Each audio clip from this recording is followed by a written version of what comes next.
তার বাগান বাড়ির উঠানে বসে আছে।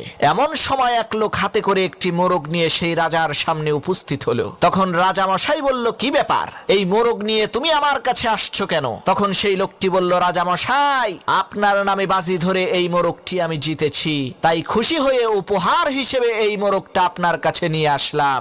রাজা বলল, মাশাআল্লাহ, ভালোই করছো, দাও মোরগটা আমাকে দাও, আমি এটাকে ভুনা করে খাবো। 3 দিন পর আবার সেই লোকটি একটি ছাগল নিয়ে সেই রাজার দরবারে উপস্থিত হয়ে বলছে, রাজা মশাই, আপনার নামে বাজি ধরে এই ছাগলটিও আমি জিতেছি।